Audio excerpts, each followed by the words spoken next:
Hello, everyone. Welcome back to the English Learning Podcast, where we make learning English simple, fun, and effective. I'm your host, Jason, and today we're talking about a challenge that many of you might be facing: how to practice English without a partner. Whether you're just starting out or trying to improve your fluency, this episode is for you. That's right, Jason. Hi, everyone. I'm Julia, your co-host. You know, one of the biggest struggles English learners talk about is finding someone to practice with. It can feel lonely or even frustrating, but don't worry. We're here to show you that you don't actually need a partner to improve your English. Exactly. In fact, practicing alone has its own set of benefits. We're going to share practical tips, tools, and techniques to help you build confidence, improve your skills, and have fun while learning. So, stick around till the end. You don't want to miss this. Before we dive in, don't forget to hit the subscribe button if you're new here, and make sure to check out our playlist for more episodes like this. All right, Jason, are you ready to get started? Absolutely, Julia. Let's talk about why practicing English alone is not only possible, but also super effective. Let's get started. All right, let's talk about why practicing English alone is so important. A lot of people think that, without a partner, it's impossible to make progress, but that's just not true. In fact, practicing alone can give you more control over your learning. For example, you can focus on the areas where you need the most improvement, whether that's pronunciation, vocabulary, or grammar. Exactly, Jason. And you know, practicing alone also means you don't have to worry about making mistakes in front of others. You can take your time, repeat things as many times as you need, and learn at your own pace. That's a huge advantage, especially for beginners who might feel shy or nervous when speaking English. Absolutely. Plus, when you're practicing alone, you develop self-discipline and consistency. Think about it. If you can stay motivated and make progress on your own, you're building a skill that will help you not just in English, but in other areas of your life, too. That's a great point. And let's not forget that practicing English alone doesn't mean you're entirely isolated. There are so many resources available today, like apps, online videos, and podcasts, like this one. These tools act as your virtual practice partners, so you're never truly alone in your learning journey. Exactly, Julia. And here's another thing. When you practice alone, you can create a routine that fits your lifestyle. Whether it's 10 minutes in the morning or an hour in the evening, you're in charge of your schedule. It's all about making English a natural part of your daily life. Right. And remember, learning a language is like building a muscle. Even small, consistent efforts add up over time. So practicing alone isn't just important, it's actually a key part of becoming fluent. Well said, Julia. So, for everyone listening, don't feel discouraged if you don't have a partner to practice with. You have everything you need to succeed right at your fingertips. In the next section, we're going to bust some common myths about practicing English alone, so stay tuned.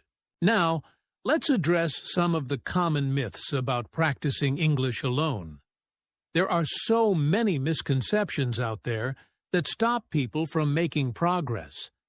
One of the biggest myths is, you can't improve your speaking skills without a partner. Julia, have you heard this one before? All the time, Jason. But here's the truth. While speaking with a partner can be helpful, it's not the only way to improve your speaking skills. There are so many techniques, like shadowing, where you listen to a native speaker and repeat what they say. It's almost like having a conversation, but you're practicing solo. That's such a good point, Julia. Another myth I hear a lot is, practicing alone isn't effective because there's no one to correct your mistakes. What do you think about that one? I get why people might feel that way, but it's not entirely true. While it's nice to have someone correct you, there are tools that can help. For example, apps like Grammarly or even voice recognition features on your phone can help you catch mistakes. And let's not forget, self-correction is a skill you can develop. The more you listen to yourself and compare it to native speakers, the better you'll get. Exactly, Julia. And here's another myth that holds people back. Learning alone is boring or lonely. Now, I'll admit, practicing by yourself can feel a little monotonous sometimes, but there are ways to make it fun. What do you think, Julia? Oh, definitely. You can turn your learning into a game. Use apps with gamified features, watch movies or TV shows in English, or even sing along to your favorite English songs. The key is to mix things up and find what excites you. Learning doesn't have to be boring at all. Absolutely. And here's one final myth. You need to spend hours every day to see results. This one really discourages people, but it's so far from the truth. Even short, focused sessions of 10 to 15 minutes a day can make a big difference. It's all about consistency, not the length of time. That's such an important point, Jason. It's better to practice a little every day than to overwhelm yourself with long sessions once a week. Remember, listeners, don't let these myths hold you back. Practicing alone is not only possible, but also incredibly effective when done the right way. Exactly. And now that we've cleared up these misconceptions, it's time to get into the good stuff. Practical tips for practicing English alone. Let's dive into that next. All right, now it's time for the practical part of today's podcast. Let's dive into some effective tips that you can start using today to practice English alone. Julia, what's the first tip you'd recommend? My first tip is to talk to yourself in English. This might sound a little funny, but it's incredibly helpful. You can narrate your day, describe what you're doing, or even have imaginary conversations. It's a great way to practice forming sentences and thinking in English. That's a fantastic tip, Julia. Talking to yourself helps you get comfortable using the language, even if no one else is around. Another great tip is shadowing. This involves listening to a native speaker, maybe in a podcast or a movie, and repeating exactly what they say, trying to match their pronunciation, rhythm, and tone. Yes, shadowing is such a powerful technique, and it's not just for pronunciation. It helps you get used to natural sentence structures and expressions. My next tip is to use recording. Record yourself speaking English, whether it's reading a paragraph or talking about your day. Then listen to the recording and identify areas you can improve. It's like being your own teacher. I love that one, Julia. And here's another tip. Read aloud. Grab an article, a book, or even a recipe, and read it out loud. This helps you work on your pronunciation, pacing, and intonation. Plus, it builds your confidence in speaking English. Absolutely. And don't forget about using technology. There are so many apps and tools out there. For example, you can use language learning apps like Duolingo or Babbel, or voice recognition features like those in Google Translate to check your pronunciation. That's a great suggestion. And speaking of technology, another tip is to immerse yourself in English media. Watch English movies, listen to podcasts, or read blogs and articles in English. The key is to surround yourself with the language so it becomes a natural part of your daily routine. Yes, immersion is so important. And here's a fun one. Use music. Sing along to your favorite English songs. It's a great way to practice pronunciation and rhythm, and it doesn't even feel like studying. Great point, Julia. And for learners who like structure, creating a practice schedule can help. Set aside specific times each day to focus on different skills: speaking, listening, reading, or writing. Consistency is key. Exactly. And don't forget to set goals. For example, aim to learn 5 new words a day or record yourself speaking for 3 minutes every morning. Having clear, achievable goals keeps you motivated and on track. Those are all fantastic tips, Julia. So, for our listeners, remember that practicing English alone doesn't have to be overwhelming or boring. With these tips, you can make steady progress and enjoy the journey. In our next section, we'll wrap up with some final thoughts and encouragement. Stay with us. Now, let's talk about how you can incorporate listening and speaking exercises into your practice routine. These 2 skills are the foundation of good communication, and the best part is, you don't need a partner to work on them. Julia, why don't you start us off with a listening exercise? Sure, Jason. One of my favorite exercises is active listening. This means listening to something in English, like a podcast, audiobook, or a YouTube video, and really focusing on the details. For example, try to catch key words, phrases, or even the speaker's tone. After listening, challenge yourself by summarizing what you heard in your own words. It's a great way to test your comprehension. That's such a good exercise. And to add to that, you can use dictation exercises. Listen to a short audio clip and try writing down what you hear. Then, compare your notes with the original script or subtitles to see how accurate you were. This helps with both listening and spelling. Exactly. And for speaking, a great exercise is role-playing. Pick a situation, like ordering food at a restaurant or introducing yourself at a meeting. Then practice speaking as if you're in that situation. You can even write down a script beforehand and use it as a guide. Role-playing is a fantastic idea. Another speaking exercise I recommend is imitation practice. Choose a short video or audio clip featuring a native speaker.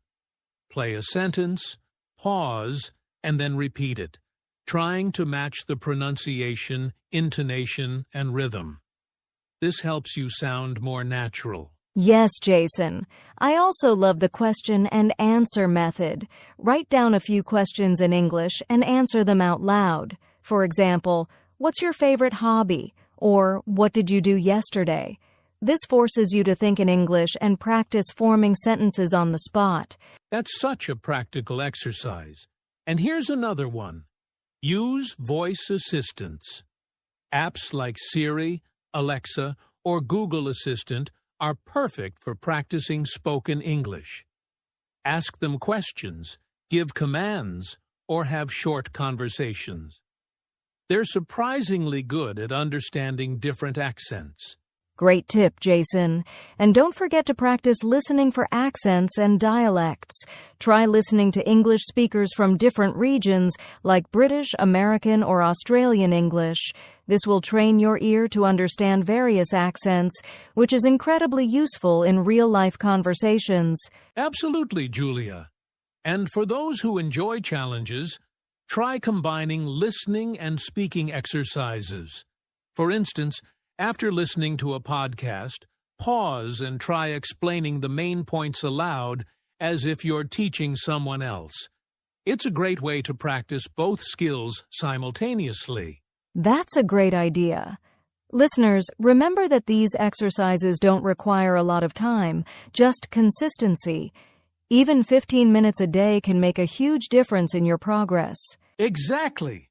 And in our next section, we'll wrap up with some final thoughts and encouragement to keep you motivated.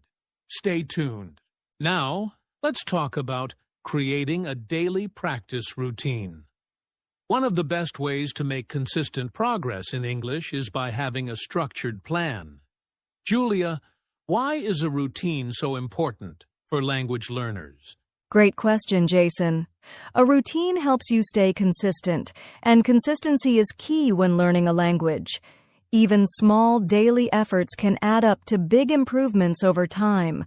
Plus, having a routine makes learning less overwhelming because you know exactly what to do each day. Exactly.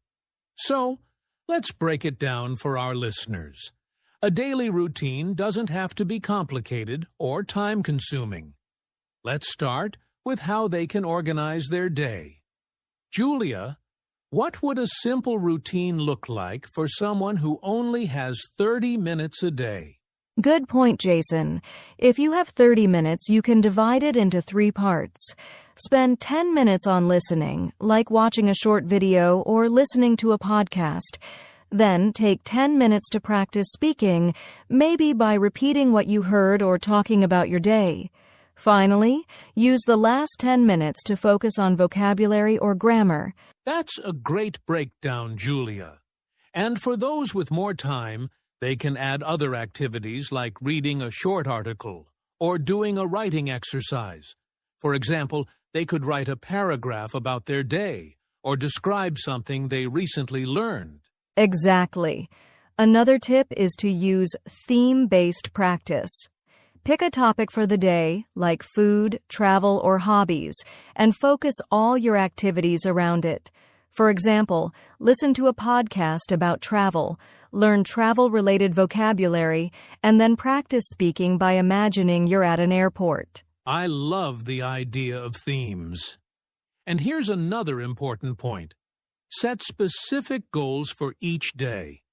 Instead of saying, "I'll practice English," say, "I'll learn 5 new words and use them in sentences," or "I'll record myself speaking for 2 minutes."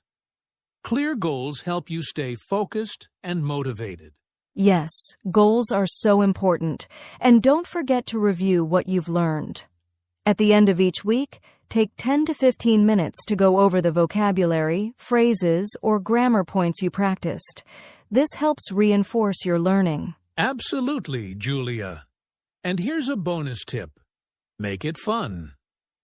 Incorporate activities you enjoy, like watching your favorite TV shows in English or playing language learning games.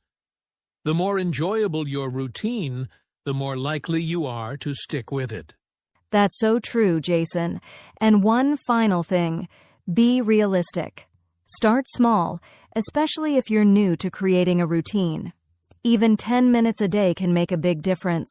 The key is to build the habit and gradually increase your practice time. Great advice, Julia. Listeners, remember that your routine doesn't have to be perfect. The most important thing is to show up every day and keep practicing. In the next section, we'll share some final thoughts and encouragement to keep you going strong. Stay tuned. All right, as we wrap up, let's talk about something every language learner struggles with at some point: staying motivated and consistent. Julia, why do you think staying motivated is so challenging for many people? That's a great question, Jason. I think it's because language learning is a long journey, and progress isn't always immediate. It's easy to feel discouraged when you don't see results right away, but the key is to remember that small daily efforts lead to big changes over time. Absolutely. And staying consistent doesn't mean you'll never miss a day. It's about building a habit and not giving up even if you hit a rough patch. Julia, what are some ways our listeners can keep their motivation high? One of the best ways is to set clear, achievable goals. For example, instead of saying, "I want to speak English fluently," set smaller goals like, "I want to learn 10 new words this week," or "I'll practice speaking for 15 minutes every day." Achieving these smaller goals gives you a sense of progress. One of the best ways is to set clear, achievable goals. For example, instead of saying, "I want to speak English fluently," set smaller goals like, "I want to learn 10 new words this week," or "I'll practice speaking for 15 minutes every day." Achieving these smaller goals gives you a sense of progress. Great point. I'd add that celebrating your achievements, no matter how small, is also important. Did you finally understand a whole conversation in a movie? Celebrate it. Did you speak a few sentences in English without pausing? That's worth celebrating too. Yes. And another tip is to remind yourself why you're learning English in the first place. Maybe it's for a better job, to travel, or to connect with new people. Keep that reason in mind whenever you feel like giving up. Exactly. I also recommend mixing things up to keep learning fun. Try new activities, explore different resources, or switch up your routine. For example, if you've been practicing vocabulary, take a break and watch a funny English video or listen to a song instead. That's a great idea, Jason. And here's another tip. Find a way to track your progress. Use a journal or an app to record what you learn each day. Over time, you'll be amazed at how far you've come, and that can be a huge motivation boost. Definitely, Julia. And let's not forget the power of a positive mindset. It's okay to make mistakes. They're part of the learning process. Instead of saying, "I'm bad at this," say, "I'm getting better every day." A positive attitude can make a huge difference. Absolutely, Jason. And finally, surround yourself with English. Even if you're practicing alone, you can immerse yourself by reading, listening, and thinking in English as much as possible. The more exposure you have, the more natural it will feel. Great advice, Julia. To all our listeners, remember, motivation comes and goes, but consistency is what brings results. Keep showing up and don't be afraid to try new things. You've got this. Exactly. And we're here to support you every step of the way. Thanks for listening, everyone, and we hope you found today's tips helpful.